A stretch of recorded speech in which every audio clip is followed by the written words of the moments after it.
오늘 사연 시작하기 전에 무료 버튼인 구독과 좋아요 꼭 눌러주세요. 그러면 여러분들에게 복이 찾아올 거예요. 2008년 3월 경기도의 한 중소도시. 아직 쌀쌀한 봄바람이 불어오는 이른 아침, 65세 정만수는 습관처럼 육시에 눈을 떴습니다. 40년 넘게 인쇄소를 운영하다가 작년에 은퇴한 후로는 특별히 할 일이 없었지만 몸의 밴 습관은 쉽게 바뀌지 않더군요. 옆에서 자고 있는 아내 이영숙을 깨우지 않으려고 조심스럽게 일어나 거실로 나왔습니다. 거실 창문을 열자 차가운 공기와 함께 동네 어귀에서 들려오는 소음이 귀에 들어왔습니다. 벌써 출근하는 사람들의 발소리, 멀리서 들려오는 버스 소리, 그리고 골목 어귀 구멍가게 아저씨가 신문을 정리하는 소리까지. 만수는 그 소리들이 왠지 정겨웠습니다. 은퇴 후 이런 평범한 일상의 소중함을 새삼 느끼게 되었거든요. 세수를 마치고 간단히 운동복으로 갈아입은 만수는 동네 한 바퀴를 돌기 위해 집을 나섰습니다. 30분 정도 걷다 보니 벌써 해가 완전히 떠올랐고 동네 사람들도 하나둘 모습을 드러내기 시작했습니다. 만수 씨, 벌써 나오셨네요. 마주치는 이웃들과 인사를 주고받으며 걷는 것도 요즘 만수의 소소한 즐거움 중 하나였죠. 산책을 마치고 돌아가는 길에 구멍가게에 들렀습니다. 사장님, 조선일보 하나 주세요. 네, 여기 있어요. 오늘도 일찍 나오셨네요. 가게 사장과 몇 마디 안부를 나눈 후 신문을 들고 집으로 향했습니다. 집에 도착하니 영숙이 벌써 일어나 아침 준비를 하고 있었습니다. 당신 산책 다녀왔어요? 밥 거의 다 됐어요. 식탁에 앉아 신문을 펼쳐보는 만수 앞으로 영숙이 따뜻한 밥과 된장찌개, 김치를 차려주었습니다. 당신, 오늘 점심은 콩나물국 해줄게요. 소화 잘 되게. 영숙의 말에 만수는 신문에서 눈을 떼지 않고 대답했습니다. 됐어요. 나 혼자 라면이나 끓여 먹을 테니 부녀의 일이나 봉사나 다녀와요. 결혼한 지 40년이 넘다 보니 대화도 이렇게 간단 명료해졌습니다. 영숙은 새마을 부녀의 활동과 교회 봉사로 하루 종일 바빴습니다. 아침을 먹고 나면 부녀의 모임에 나가고 오후에는 교회에서 독거노인 도시락 배달 봉사를 했죠. 만수보다 2살 어린 63세였지만 오히려 만수보다 더 활동적이었습니다. 당신은 집에서 뭐 하면서 지낼 거예요? 응, 동네 사람들이랑 장기나 두고 있을게. 아침을 마친 영숙은 서둘러 외출 준비를 했습니다. 화장을 하고 깔끔한 옷으로 갈아입는 모습을 보니 여전히 젊어 보였습니다. 그럼 저 나갔다 올게요. 저녁 늦을 수도 있어요. 알겠어요. 조심히 다녀와요. 만수는 여전히 신문을 보며 대답했습니다. 영숙이 나간 후 혼자 남은 만수는 신문을 다 읽고 나서 동네 공원으로 향했습니다. 공원 정자에는 벌써 동네 어르신들이 모여 장기를 두고 있었습니다. 만수 씨, 어서 오세요. 오늘은 누가 이길까요? 은퇴한 공무원 박종식, 전직 교사 김영호 등 비슷한 또래의 사람들과 어울리는 시간이 만수에게는 하루 중 가장 즐거운 순간이었습니다.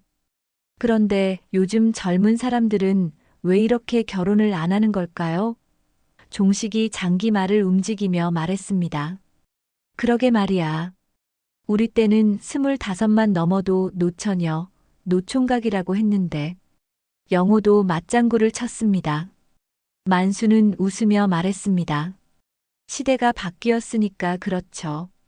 젊은 사람들 나름대로 이유가 있겠죠. 오후 내내 장기를 두다가 저녁 무렵에 집으로 돌아온 만수는 영숙이 아직 들어오지 않은 것을 확인했습니다. 혼자 간단히 라면을 끓여 먹고 TV를 보며 시간을 보냈죠. 8시쯤 되어서야 영숙이 돌아왔습니다. 오늘 봉사일이 좀 많았어요. 저녁은 드셨어요? 응, 라면 먹었어요. 그런데 최근 들어 만수는 아내에게서 뭔가 이상한 기색을 느꼈습니다. 전화가 오면 왠지 모르게 피하듯 안방으로 들어가서 문을 닫고 통화를 하는 것이었죠. 그리고 통화를 마치고 나오면 어색하게 웃으며 부녀회에서 전화했어요 라고 설명했습니다. 처음에는 대수롭지 않게 생각했지만 그런 일이 며칠째 반복되니 신경이 쓰였습니다. 영숙 씨, 요즘 전화 참 많이 오네요.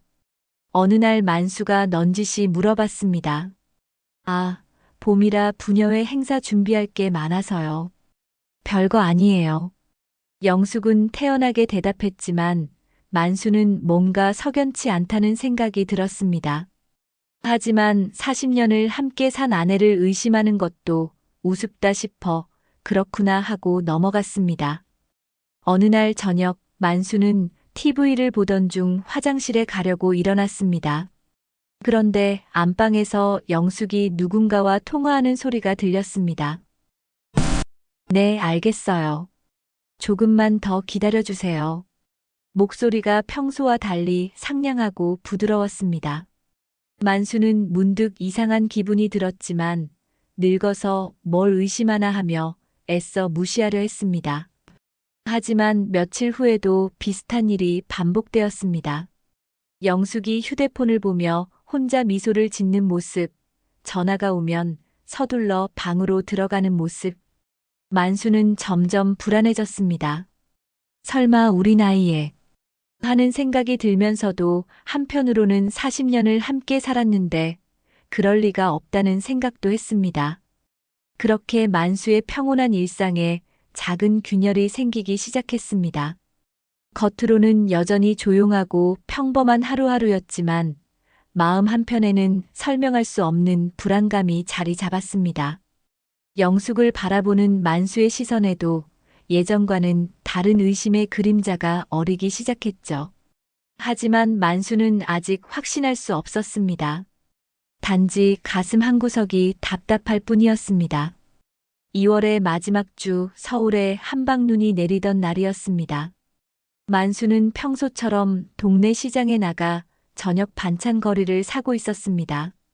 영숙이 부녀회 모임으로 늦을 것 같다고 해서 혼자 간단히 해먹을 요리 재료를 고르던 중이었죠. 아저씨, 두부 한 모만 주세요. 두부가게 아주머니와 농담을 주고받으며 장을 보는 것도 요즘 만수의 소소한 즐거움이었습니다. 그런데 갑자기 가슴이 아프기 시작했습니다. 처음엔 단순한 소화불량인 줄 알았는데 점점 숨이 가빠지고 식은땀이 흘렀습니다. 아저씨, 괜찮으세요? 얼굴이 새하얘졌는데 두부가게 아주머니가 놀라며 다가왔지만 만수는 대답할 힘도 없었습니다. 가슴을 움켜쥐고 주저앉더니 그대로 의식을 잃었습니다. 누군가 119 좀 불러주세요. 시장 상인들이 부산하게 움직였고 곧 구급차가 도착했습니다. 응급실로 실려간 만수를 진찰한 의사는 심각한 표정을 지었습니다. 급성 심근경색입니다. 상태가 매우 위험해요. 간호사가 서둘러 보호자에게 연락을 취했지만 영숙의 휴대폰은 계속 통화 중이었습니다. 1시간이 지나서야 겨우 연락이 닿았죠. 여보세요? 남편이 쓰러져서 대학병원 응급실에 계세요. 간호사의 말에 영숙은 놀란 듯 말했습니다. 네, 쓰러졌다고요? 지금 가겠습니다. 하지만 영숙의 목소리에는 왠지 모를 담담함이 있었습니다. 보통 배우자가 위급한 상황에서 나올 법한 절박함이나 당황스러움은 별로 느껴지지 않았죠. 1시간 후 병원에 도착한 영숙은 의사의 설명을 들었습니다. 환자분 상태가 매우 심각합니다. 수술을 해야 하는데 성공률이 솔직히 말씀드리면 50% 정도입니다. 의사의 말에도 영숙은 의외로 침착했습니다. 알겠습니다. 수술 동의서에 사인하겠습니다. 손이 전혀 떨리지 않더군요. 수술이 시작되고 6시간이 지났습니다. 영숙은 수술실 앞 대기실에서 기다렸지만 다른 보호자들처럼 안절부절 못하거나 눈물을 흘리는 모습은 보이지 않았습니다. 오히려 휴대폰으로 누군가와 조용히 통화를 하거나 문자를 주고받았죠. 네, 알겠어요. 지금은 병원에 있어서 내일 다시 연락드릴게요. 새벽 3시쯤 수술실 문이 열리며 의사가 나왔습니다. 의사의 표정은 어두웠습니다. 유감입니다. 최선을 다했지만 영숙은 의사의 말을 가만히 들었습니다. 그렇군요. 언제까지 여기 있어야 하나요? 의사는 영숙의 반응이 의외라는 듯 잠시 망설이다가 대답했습니다. 내일 오전에 모든 절차를 밟으시면 됩니다.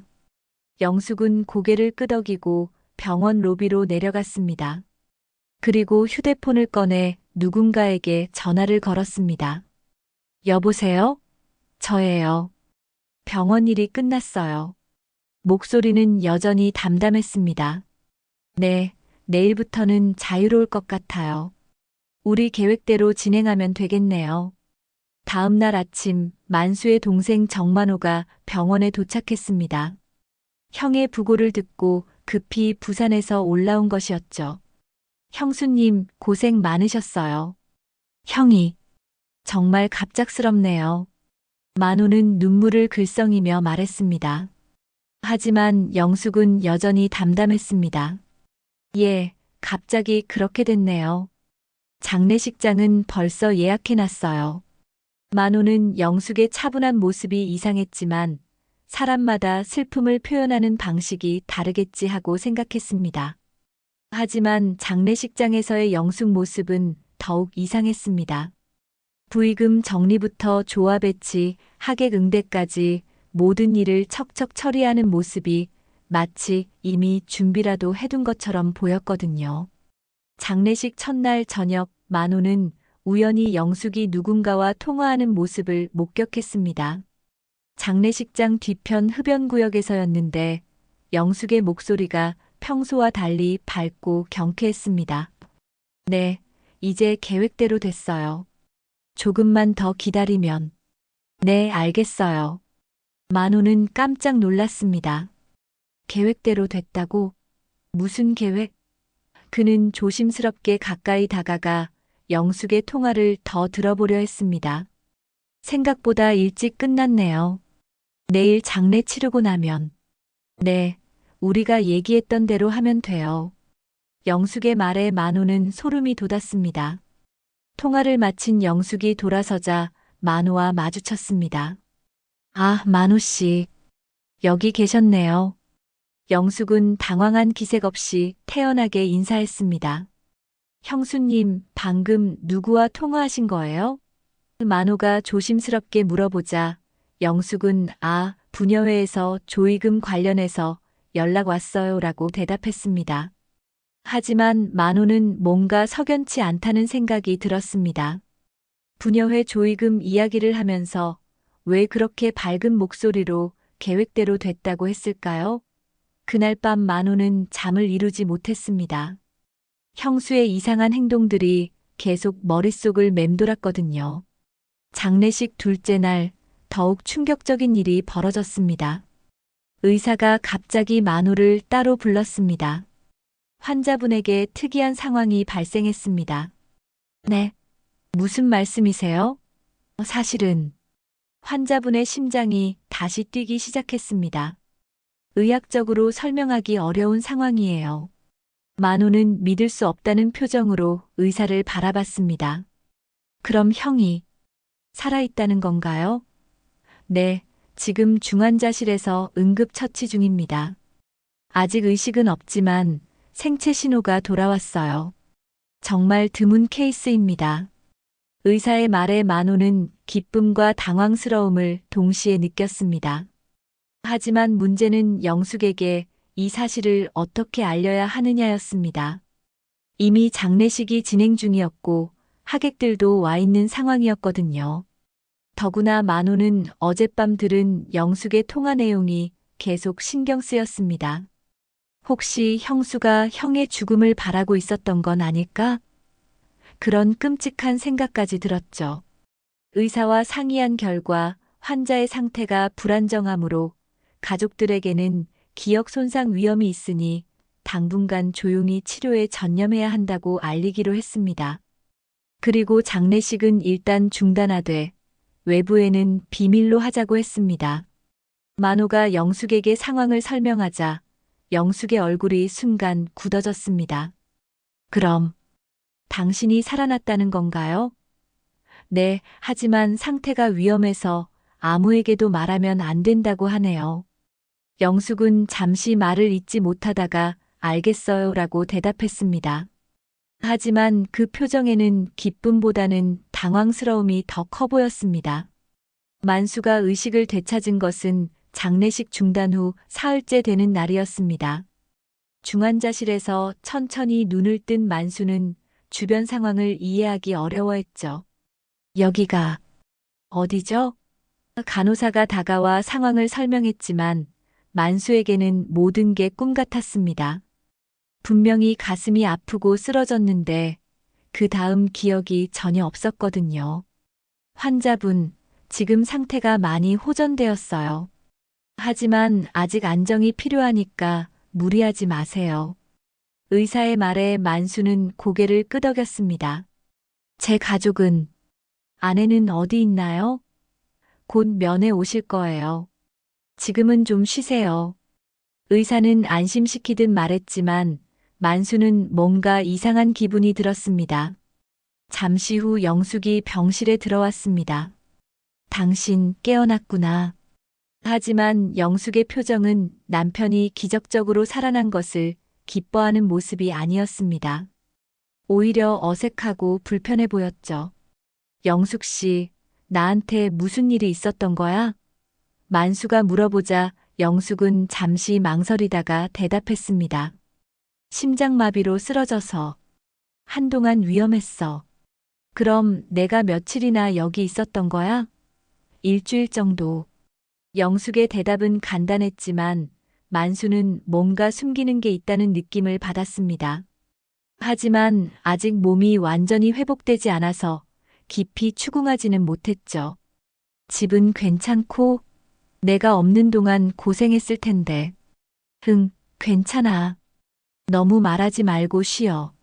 병원에서 일주일을 더 보낸 후 만수는 집으로 돌아갈 수 있었습니다. 하지만 집에 도착한 순간 뭔가 이상함을 느꼈습니다. 거실 분위기가 미묘하게 달라져 있었거든요. 평소에 있던 장식품 몇 개가 없어져 있었고 서재의 책들도 정리된 느낌이었습니다. 영숙 씨, 집 청소했어? 응, 당신이 입원해 있는 동안 좀 정리했어.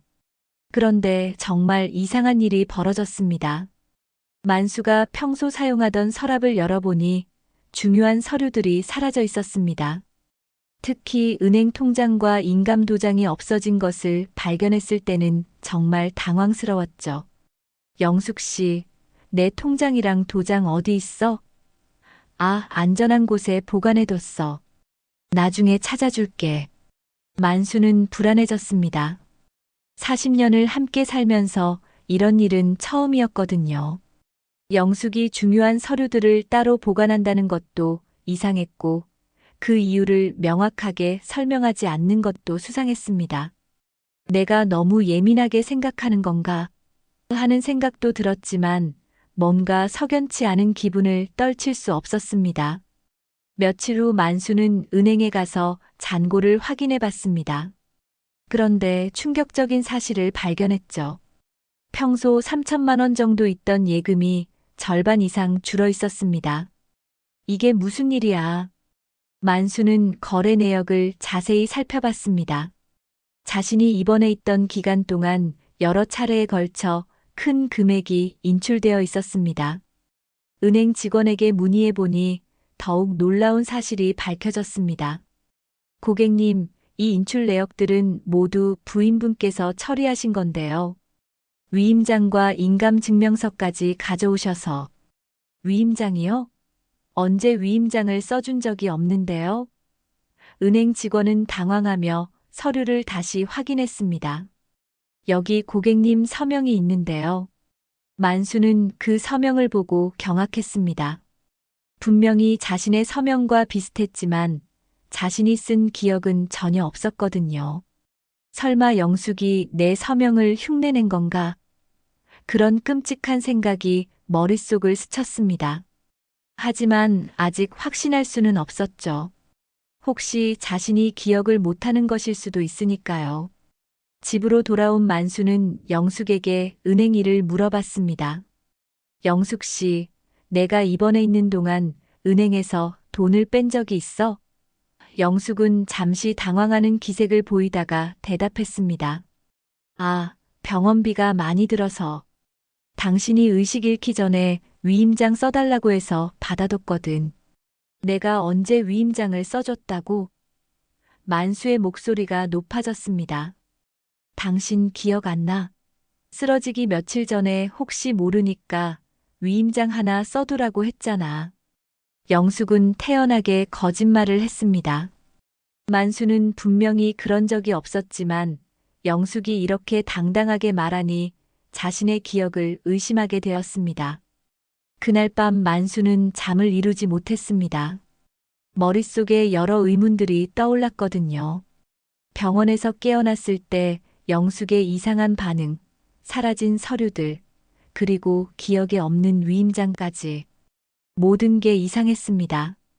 혹시 내가 죽었다가 살아난 사이에 뭔가 일이 벌어진 건 아닐까? 다음 날 만수는 예전에 자신의 인쇄소에서 일했던 박철수에게 전화를 걸었습니다. 철수야, 나야. 만수 사장. 잠깐 만날 수 있을까? 사장님? 사장님 돌아가셨다고 들었는데. 철수의 말에 만수는 깜짝 놀랐습니다. 뭐라고? 내가 죽었다고? 네, 영숙 사모님이 그러시던데. 장례식도 치렀다고. 만수는 충격을 받았습니다. 영숙이 자신이 죽었다고 소문을 낸 것이었죠. 철수야, 나 지금 살아있어. 카페에서 만나자. 1시간 후 동네 카페에서 만난 철수는 만수를 보고 깜짝 놀랐습니다. 사장님, 정말 살아계시는군요. 도대체 무슨 일이에요? 철수로부터 들은 이야기는 더욱 충격적이었습니다. 영숙이 동네 사람들에게 남편이 심장마비로 죽었다고 알렸고 실제로 장례식까지 준비했다는 것이었죠. 그런데 갑자기 장례식이 취소되었다고 하더라고요. 이유는 모르겠지만 철수의 말에 만수는 온몸에 소름이 돋았습니다. 영숙이 정말로 내 죽음을 바랐던 건가? 만수는 끔찍한 상상을 하며 집으로 돌아갔습니다. 그리고 그날부터 영숙을 조심스럽게 관찰하기 시작했습니다. 영숙의 행동 하나하나가 의심스러워 보였고 평소에는 느끼지 못했던 이상한 점들이 눈에 들어오기 시작했죠. 저녁 식사 시간, 만수는 영숙에게 넌지시 물어봤습니다. 영숙 씨, 내가 위험했을 때 많이 걱정됐지?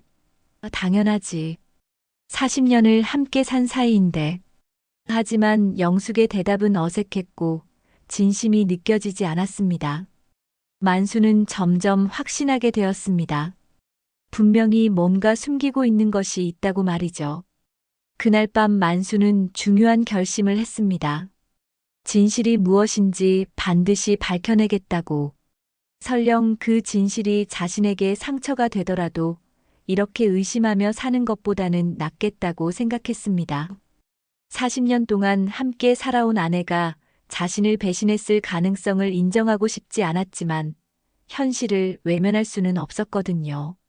만수는 진실을 알아내기 위해 조심스럽게 조사를 시작했습니다. 우선 영숙의 일상을 관찰해 보기로 했죠. 평소처럼 부녀회나 교회 봉사를 간다고 하며 외출하는 영숙의 뒤를 멀찍이 따라가 봤습니다. 처음 며칠은 정말로 부녀회 모임에 참석하는 것을 확인했지만 나흘째 되는 날 이상한 일을 목격했습니다.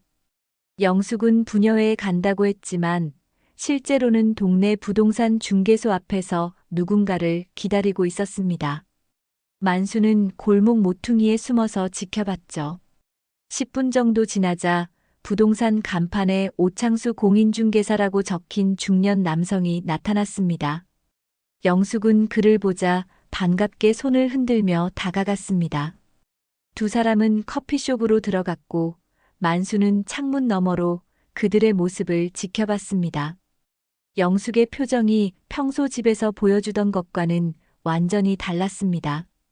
밝고 생기 있는 미소를 지으며 오창수와 대화를 나누고 있었죠.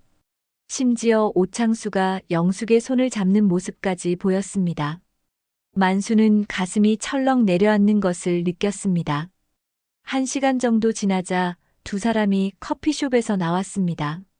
오창수는 갈색 봉투 하나를 영숙에게 건네주었고 영숙은 주위를 살피며 그것을 재빨리 가방 안에 넣었습니다. 그리고 오창수는 영숙의 어깨에 손을 올리며 무언가 속삭였죠. 영숙은 고개를 끄덕이며 웃었습니다. 만수는 더 이상 지켜볼 수 없어서 황급히 집으로 돌아갔습니다. 집에 먼저 도착한 만수는 평소처럼 TV를 보는 척하며 영숙을 기다렸습니다. 1시간 후 영숙이 돌아왔죠. 당신 벌써 왔네요. 부녀회 모임 어땠어요? 만수가 일부러 물어보자 영숙은 태연하게 대답했습니다. 응, 봄 행사 준비 때문에 좀 늦었어. 회의가 길어져서. 거짓말이었습니다. 만수는 참을 수 없어서 직접적으로 물어봤습니다. 영숙 씨, 오늘 낮에 어디 갔다 왔어? 부녀회 모임 있었다고 했잖아. 왜? 영숙은 여전히 태연했습니다. 그래. 난 내가 오창수라는 사람이랑 커피 마시는 거 봤는데. 만수의 말에 영숙의 표정이 순간 굳어졌습니다. 당신이 날 미행했다는 거예요? 영숙의 목소리에 화가 섞여 있었습니다. 미행이 아니라 우연히 본 거야. 그런데 그 사람이 누구야? 왜 봉투를 주고받았어?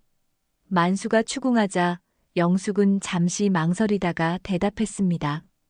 오창수 씨는 부동산 일로 상담받고 있는 분이에요.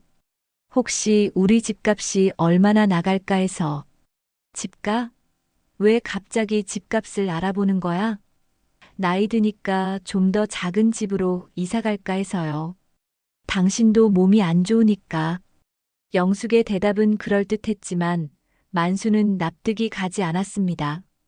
단순히 집값 상담을 받는데 왜 그렇게 친밀한 모습을 보였을까요? 그날 밤 만수는 영숙이 잠든 후 조심스럽게 그녀의 가방을 뒤져봤습니다. 오창수가 준 봉투를 찾아보려고 했지만 없었습니다. 아마 다른 곳에 숨겨둔 것 같았죠. 하지만 가방 안에서 다른 것을 발견했습니다. 오창수의 명함과 함께 손으로 쓴 쪽지가 있었는데 거기에는 다음 주 화요일 2시 평소 장소에서라고 적혀 있었습니다. 다음 주 화요일 만수는 일부러 외출한다고 하고 집을 나섰습니다. 그리고 영숙이 나오기를 기다렸죠. 예상대로 영숙은 2시 조금 전에 집을 나섰고 만수는 다시 뒤를 따랐습니다. 이번에는 좀 더 조심스럽게 거리를 두고 따라갔죠. 영숙은 지난번과 같은 커피숍으로 갔습니다. 오창수는 이미 자리에 앉아 기다리고 있었고 영숙을 보자 일어나서 반겼습니다. 만수는 이번에는 더 가까이 가서 그들의 대화를 들어보려 했습니다. 커피숍 창가 자리 바로 뒤편 벤치에 앉아서 귀를 기울였죠. 영숙 씨, 서류 준비는 다 됐어요? 오창수의 목소리가 들렸습니다. 네, 모든 준비가 끝났어요. 이제 언제든지 진행할 수 있어요. 영숙의 대답에 만수는 깜짝 놀랐습니다. 무슨 서류를 준비했다는 걸까요? 그럼 이번 주 안에 등기소에 가서 마무리하죠. 그러면 모든 게 끝나는 거예요. 정말 고마워요, 창수 씨. 당신 아니었으면 어쩔 뻔했어요. 영숙의 목소리에는 고마움과 애정이 섞여 있었습니다. 뭐료 우리 사이에. 그런데 남편분은 아직 모르시죠? 당연하죠. 알면 안 되니까. 영숙의 말에 만수는 온몸이 차갑게 식는 것을 느꼈습니다. 조심해야 해요. 혹시라도 들키면. 괜찮아요. 그 사람은 아무것도 모르고 있어요. 워낙 순진해서. 영숙이 자신을 순진하다고 표현하는 것을 들으니 만수는 분노가 치밀어 올랐습니다. 40년을 함께 살면서 이렇게 뒤에서 자신을 우롱하고 있었다니. 그런데 언제까지 숨길 수 있을까요? 오창수가 걱정스럽게 물었습니다. 얼마 안 남았어요. 조금만 더 기다리면 모든 게 해결될 거예요. 영숙의 말이 끝나자 두 사람은 일어났습니다. 만수는 급하게 벤치에서 일어나 골목으로 피했습니다. 집으로 돌아온 만수는 온종일 영숙과 오창수의 대화를 곱씹어봤습니다. 서류 준비, 등기소, 조금만 더 기다리면. 모든 말이 의미심장했습니다. 특히 모든 게 해결될 거예요 라는 말이 계속 머릿속에 맴돌았죠. 도대체 무엇을 해결한다는 걸까요? 저녁에 영숙이 돌아왔을 때 만수는 평상시처럼 행동하려고 노력했습니다. 오늘 부녀회는 어땠어? 응, 그저 그랬어. 영숙은 여전히 거짓말을 했습니다. 하지만 이제 만수는 확신했습니다. 영숙이 자신에게 큰 비밀을 숨기고 있다는 것을. 그날 밤 만수는 잠을 이루지 못했습니다. 머릿속에는 온갖 상상이 떠올랐습니다. 혹시 영숙이 오창수와 바람을 피우는 건 아닐까? 아니면 자신 몰래 재산을 처분하려는 건 아닐까? 어떤 경우든 좋은 일은 아닐 것 같았습니다. 만수는 점점 숨막히는 불안감에 휩싸였습니다. 며칠 후 만수는 결정적인 증거를 발견했습니다. 영숙이 교회 봉사를 간다며 외출한 사이 만수는 집안을 샅샅이 뒤져봤죠. 영숙의 서랍, 옷장, 심지어 화장대까지 모든 곳을 확인했습니다. 그러다가 침실 옷장 깊숙한 곳에서 서류 봉투 하나를 발견했습니다. 봉투 안에는 충격적인 내용의 부동산 계약서가 들어 있었습니다. 만수가 40년 동안 살아온 집이 영숙 단독 명의로 이전되어 있었죠. 더욱 놀라운 것은 계약 날짜였습니다. 자신이 병원에 의식불명으로 누워있던 바로 그날이었거든요.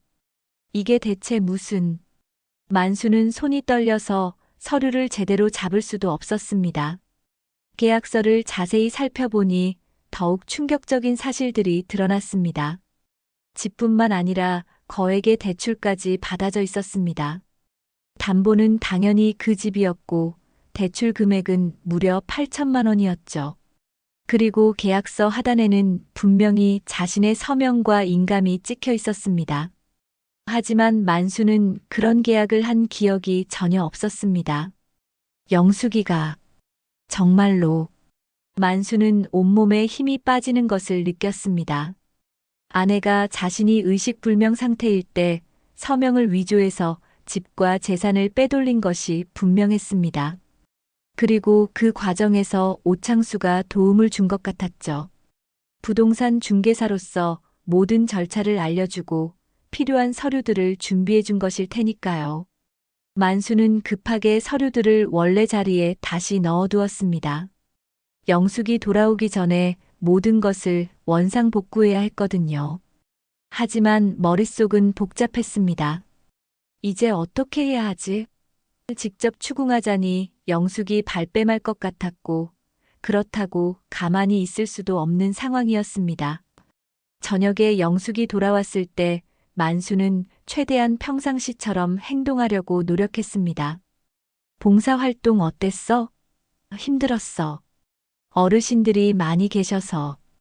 영숙은 태연하게 거짓말을 계속했습니다. 만수는 그런 영숙을 바라보며 40년 동안 이 사람을 얼마나 모르고 살았나 하는 생각이 들었습니다. 다음 날 아침 만수는 중요한 결정을 했습니다. 영숙의 휴대폰을 확인해 보기로 한 것이죠. 영숙이 화장실에 간 사이 거실 테이블 위에 놓인 휴대폰을 재빨리 열어봤습니다. 다행히 비밀번호는 영숙의 생년월일이어서 쉽게 열 수 있었습니다. 문자 메시지함을 확인하는 순간 만수는 더욱 큰 충격을 받았습니다. 오창수와 주고받은 문자들이 가득했거든요. 영숙 씨, 어제 은행에서 대출 승인 났어요. 이제 집 문제도 끝났고 조금만 더 기다리면 같이 떠날 수 있을 것 같아요. 만수는 눈을 의심했습니다. 더 충격적인 문자가 이어졌습니다. 창수 씨, 정말 고마워요.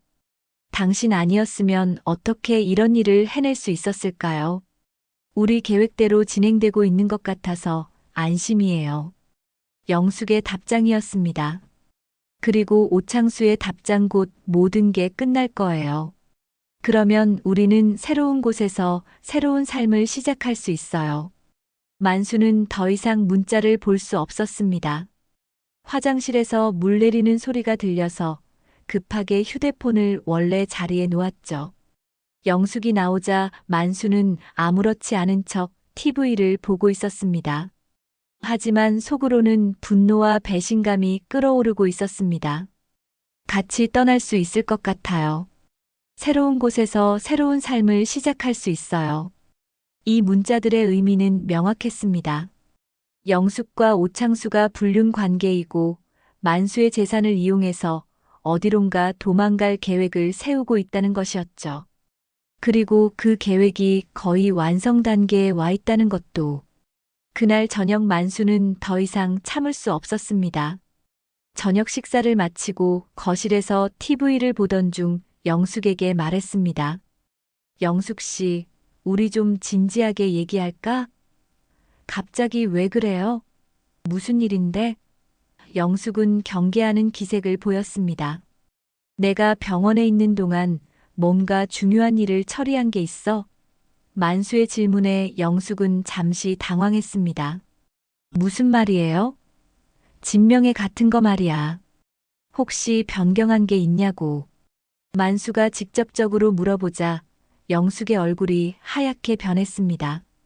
당신이 어떻게? 영숙은 말을 잇지 못했습니다. 어떻게 알았냐고? 내가 바보인 줄 알았어? 만수의 목소리가 높아졌습니다. 40년을 같이 살면서 이런 식으로 배신할 줄은 몰랐네. 영숙은 여전히 발뺌을 시도했습니다. 무슨 배신이에요? 당신이 위험했을 때 필요한 조치를 한 거예요. 필요한 조치? 내 동의도 없이 집을 내 명의로 바꾸고 대출까지 받은 게 필요한 조치야? 만수가 알고 있는 모든 사실을 쏟아내자 영숙은 더 이상 부인할 수 없었습니다. 당신이 혼수 상태였으니까 어쩔 수 없었어요. 어쩔 수 없었다고? 그럼 오창수와 함께 떠날 계획도 어쩔 수 없었던 거야? 만수가 문자 내용까지 언급하자 영숙의 표정이 완전히 굳어졌습니다. 당신이 내 휴대폰을 맞아 봤어. 전부 다 봤다고. 그 순간 영숙이 갑자기 태도를 바꿨습니다. 더 이상 변명하거나 부인하지 않고 오히려 당당하게 말하기 시작했습니다. 그래, 맞아요. 나는 오창수 씨와 새로운 삶을 살고 싶어요. 당신과는 더 이상 살 수 없어요. 만수는 영숙의 차가운 말투에 소름이 돋았습니다. 40년을 함께 살았는데 어떻게 이런 말을. 40년? 그 40년이 나한테는 지옥이었어요. 매일 똑같은 일상, 아무 의미 없는 대화들. 당신은 이미 죽은 사람이었어요. 난 새 삶을 살고 싶었어요. 영숙의 말에는 그동안 쌓인 원망이 가득했습니다. 만수는 충격과 분노로 말을 잇지 못했습니다. 40년 동안 자신이 알고 있던 아내가 실제로는 전혀 다른 사람이었다는 사실을 받아들이기 어려웠습니다. 그리고 영숙이 자신을 이미 죽은 사람이라고 표현한 것도 깊은 상처가 되었죠. 영숙의 차가운 고백을 들은 후 만수는 며칠 동안 제대로 잠을 이루지 못했습니다. 40년 동안 함께 살아온 아내가 자신을 이미 죽은 사람으로 여기고 있었다는 사실이 머릿속에서 떠나지 않았거든요. 하지만 시간이 지나면서 만수는 중요한 깨달음을 얻었습니다. 감정에 휘둘리면 내가 진다. 지금은 냉정하게 대처해야 할 때다. 만수는 우선 믿을 만한 사람에게 도움을 청하기로 했습니다. 오랜 친구이자 경찰관인 최형준에게 연락을 취했죠. 형준아, 나야. 만수. 급한 일이 있어서 만날 수 있을까? 만수 형? 형 돌아가셨다고 들었는데. 형준도 철수와 마찬가지로 만수가 죽었다고 알고 있었습니다.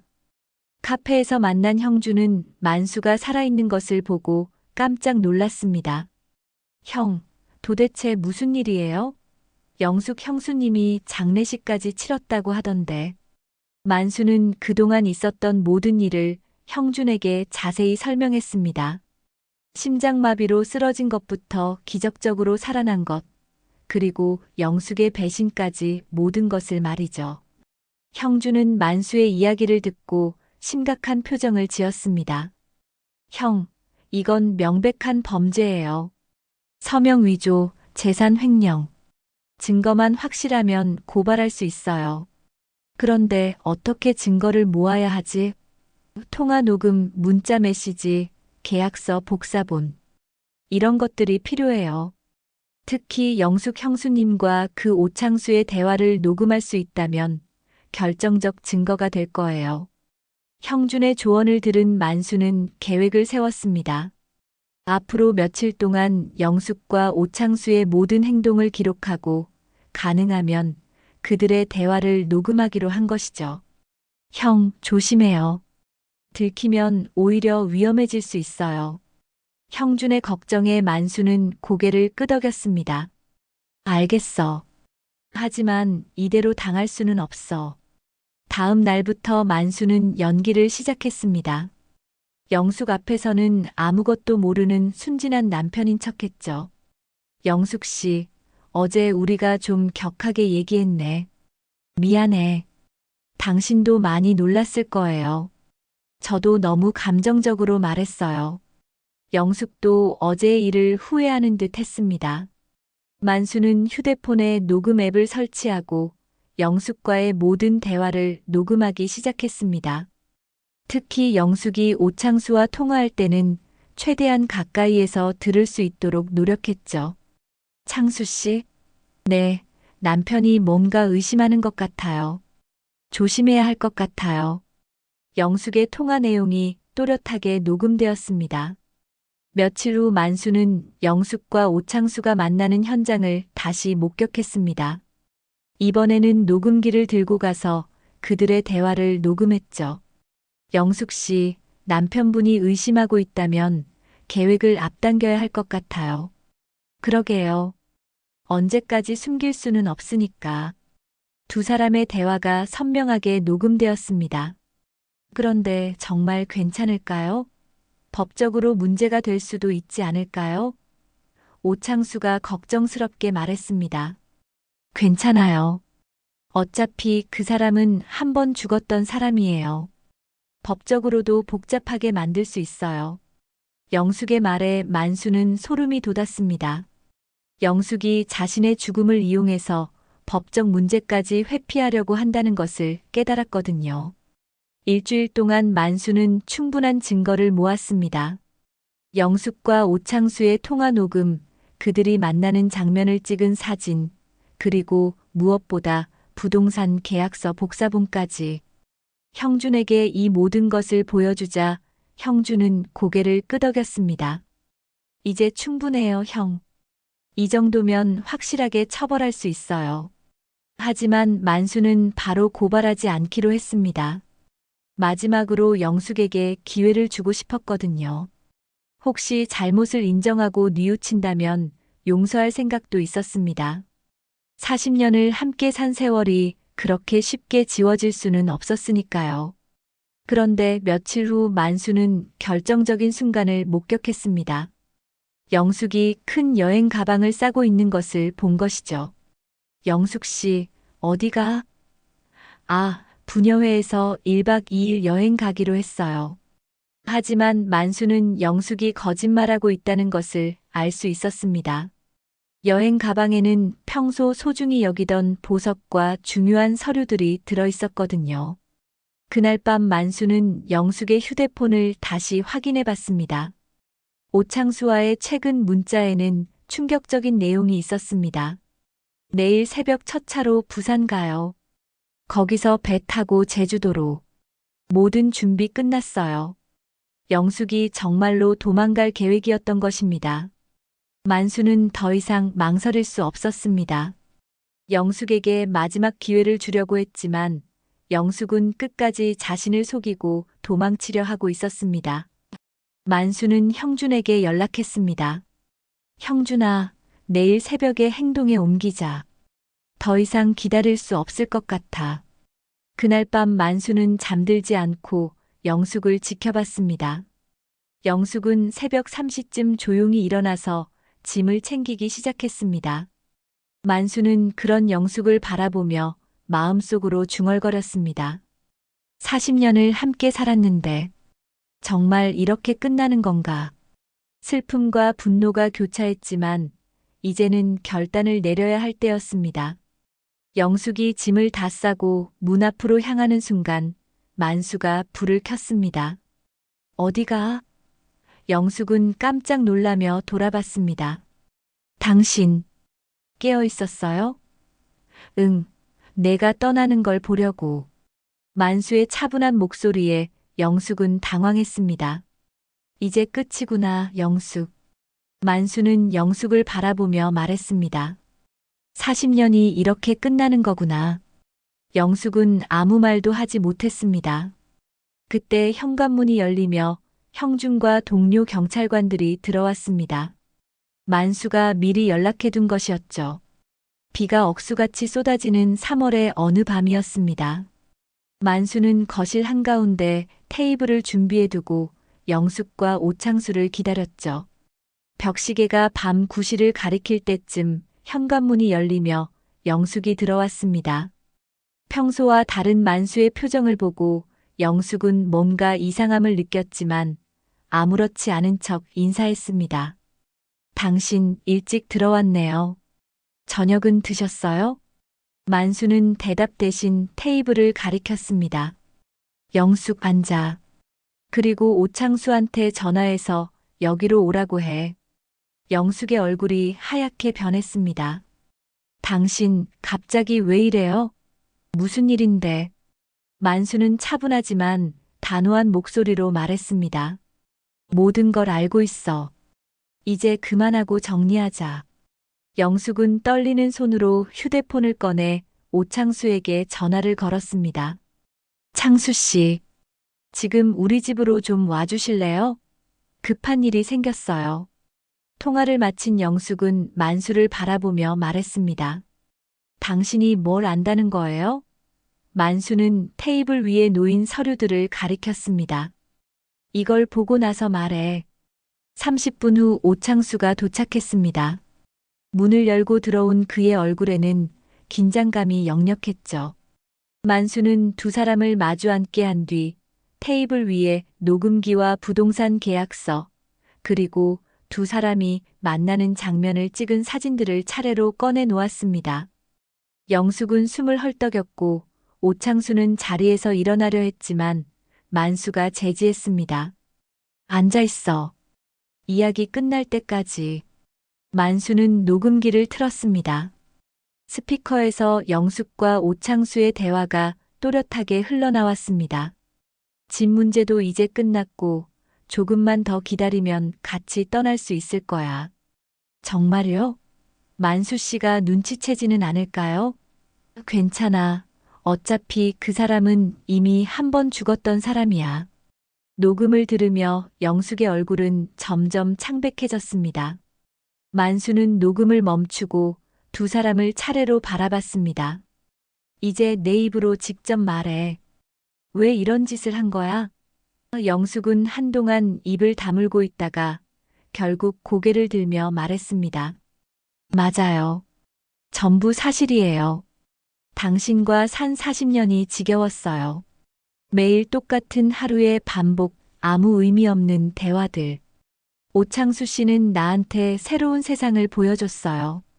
오창수가 영숙의 말을 가로막으려 했지만 영숙은 계속했습니다.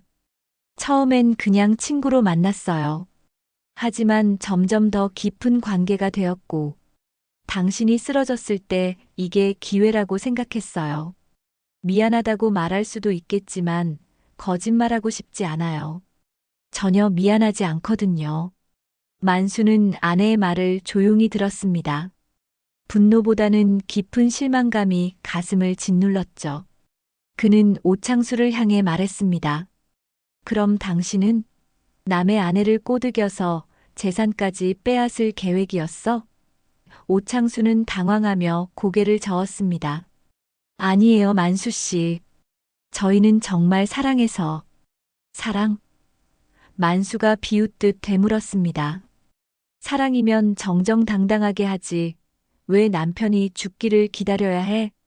그때 오창수가 급하게 자리에서 일어났습니다. 그만하죠, 영숙 씨. 이건 너무 위험해요. 경찰이 올지도 몰라요. 영숙도 놀라며 오창수를 쳐다봤습니다. 창수 씨, 왜 그래요? 우리가 뭘 잘못했다고. 만수는 차분하게 말했습니다. 맞아, 경찰이 와야지. 바로 그때 현관문이 열리며 형준이 들어왔습니다. 뒤따라 2명의 경찰관이 더 들어왔죠. 형준은 만수에게 고개를 끄덕인 후 오창수와 영숙을 향해 말했습니다.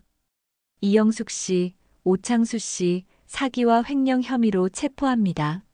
묵비권을 행사할 권리가 있으며 영숙은 갑작스러운 상황에 울부짖기 시작했습니다.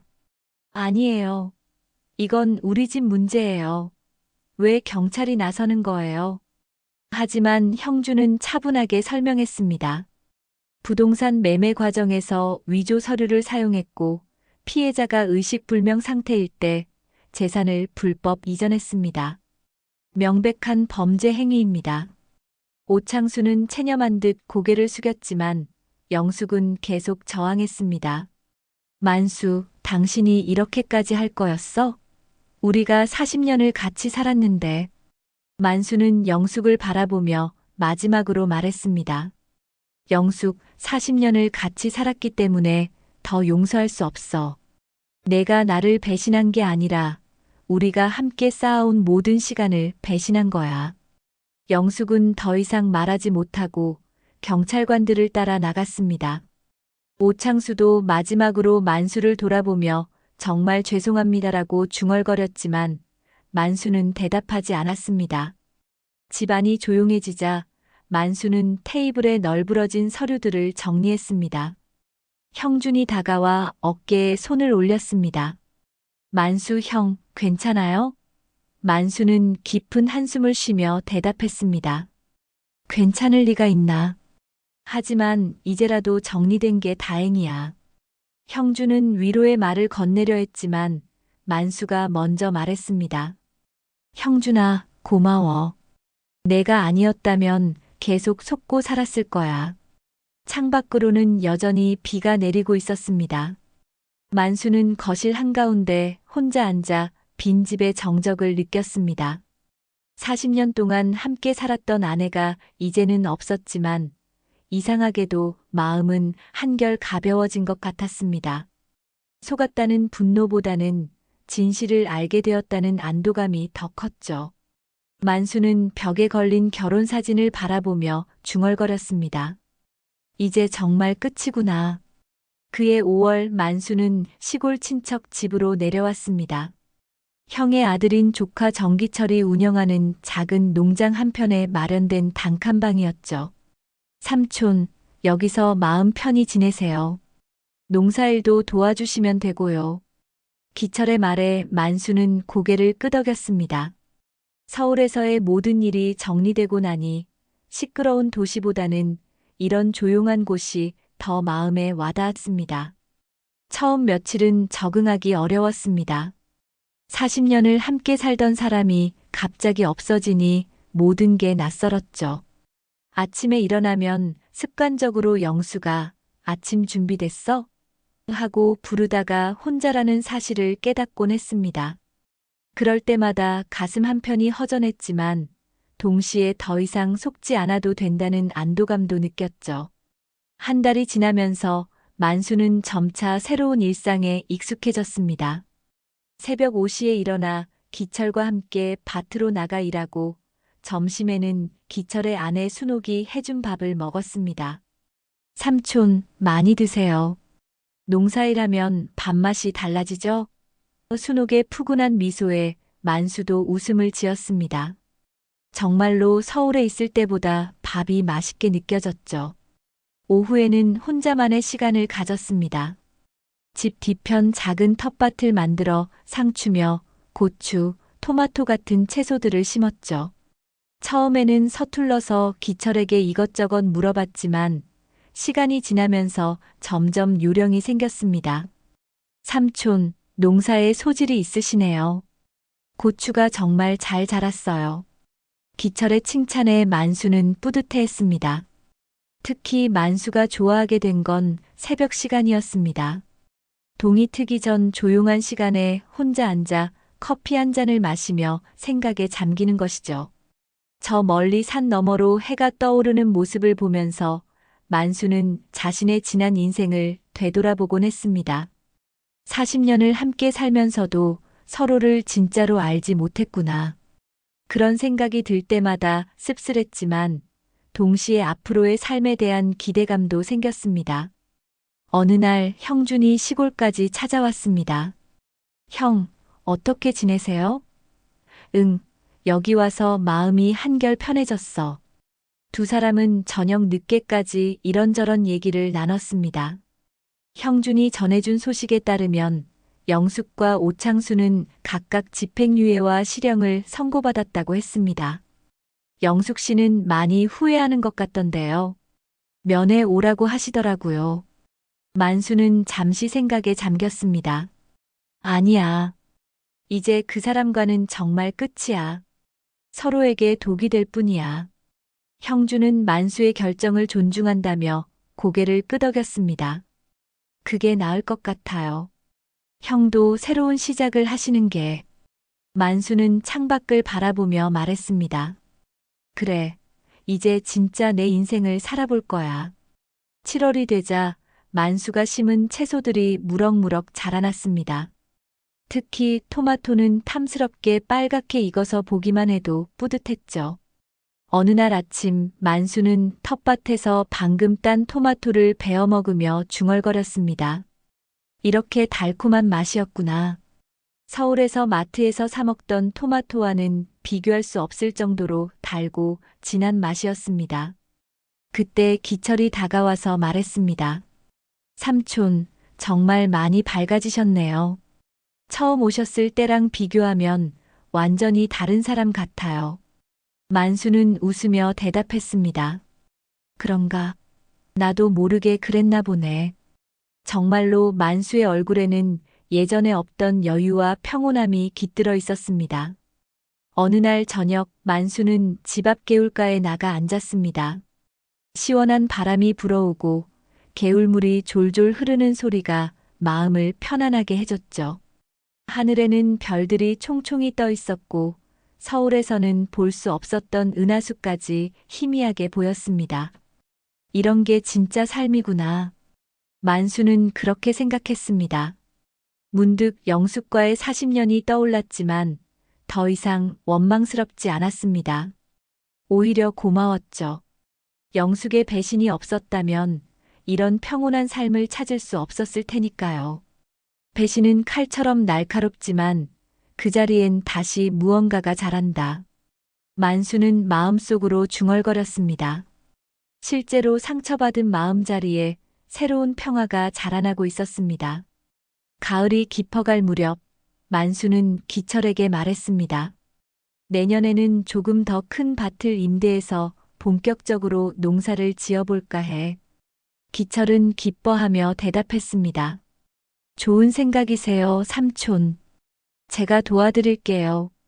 만수는 내년 계획을 세우며 설렘을 느꼈습니다. 65세에 시작하는 새로운 도전이었지만 전혀 두렵지 않았죠. 그렇게 만수의 새로운 인생이 시작되었습니다. 과거의 상처는 걸음이 되어 새로운 희망을 키워내고 있었습니다. 더 이상 누군가를 의심하거나 배신당할 걱정을 하지 않아도 되는 자유로운 살. 개울가에 앉아 별을 바라보며 만수는 잔잔한 미소를 지었습니다. 진짜 행복이 무엇인지 이제야 알 것 같았습니다.